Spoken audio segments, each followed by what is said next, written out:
Nag-bike to school nga pala ako at pirinangka ko ni Papa Tampi. Tinago niya nga pala ang aking tubigan. Ano? Kasi niya nandito. Ewan ko sa'yo. O yan, ayaw babantayan. Wala agad. Ngayong araw nga pala, pinagmamasdan ko si Lexie. Tignan ko nga pala dito kung may mga problema. Dahil nga pala, magbabike to school ako ngayong araw. Meron nga pala ako napansin sa aking bike, medyo flat ang aking gulong. Kaya naman gawa natin ng paraan. Tatabi ko nga pala saglit si Lexie at kukuha ko ng pambomba. Inalis ko na nga rin pala yung takip ng pito. Hanggang sa meron nga pala ako napansin sa aking pito. Mga Don David, bombahan na natin para hindi maplat tayo. Bomba na. Bale, ngayon lang pala ito napansin. Medyo kakaiba kasi ang kanyang pito. Sanay kasi ako sa simple lang. Don David, di ba pala pito nito? Takpan na natin, dadalhin na lang ni Papa Tampi sa paggawaan. After that, ay dito naman tayo sa kabila. Yung pito nga pala nito ay normal lang. Kaya naman ako na rin ang magbobomba. Kaya pala medyo hirap ako, pero okay lang. Tanggal kasi yung pinakapaka nito. Grabe nga pala mga ka-Don David ay sobrang tigas nito. Hindi ko na nga pala namamalayan na nasira ko agad dito. Kaya tuloy, napakamot tuloy ako sa aking ulo. Kasi kabago-bago lang nito ay nasira kagad. Papa Tampi! Nasira to. Lo? Oh, Papa Tampi, pwede na. Combine mo yun dyan. Ito? Oo.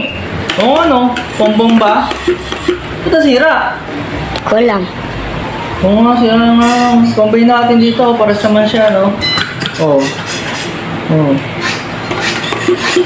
Pares na. Tamang isip nga pala dito si Papa Tampi ng inbensyon. Mukha naman tama ang kanyang naisip. Palagay niyo mga ka-Don David, tama ba? Pwede, di ba? Kaya naman nililabas ko na si Lexie. Punta nga pala kami sa pagawaan. After that nga pala, nandito na kami. Nga pala yung gamit sa pangbomba. Galing mga ka-Don David, meron na naman ako natutunan. Kaya naman nagsimula na nga pala si Papa Tampi. Kapit na nga pala ito sa pitong kutusok. Nangina na nga pala dito ni Papa Tampi. Tapos nagpalagay na nga rin pala ako ng langis. Kaya nga pala, meron ako narinig na kalampag. After that nga pala, sinakay ko na si Lexie kay Reddy. Nakawin na nga pala kami kagad sa aming bahay. Ito nga pala, sinabit na ni Papa Tampi yung padlock ko. Binigay na nga rin pala sa akin yung susi nito. Ito nga pala, nakaready na ako. Tinaas ko na nga pala ang panjama ko. At nagsisimula na nga pala akong magbike dito. Sobrang sarap talaga magbike to school. Kaya iba mga ka-Don David ay nagbabike to school kayo. Diba nakaka-excited yun? Siyempre, mas lalo kang gaganahan, no? Siyempre, mas lalo kang gaganahan pumasok. Kaso nga lang ay pagpasok sa room ay amoy pawis na ako. Dapat palagi kang meron dalang pabango. Para naman amoy bagong ligo ka sa classroom nyo. Baka kasi wala sa akin lumapit na yabab. Pinadla ko na nga pala dito si Lexie sa pader. Naging kampante na nga pala ako na hindi mananakaw ito. Tapos umalis na nga pala ako. Ganito nga pala ang ginawa ni Papa Tampi. Ano? Kasi niya nandito. Ewan ko sa'yo. O yan, ayaw babantayan. Wala agad. Wala na, wala ka nalagayan. Wala na. Kaya mo na. Wala na. Ano, wala na.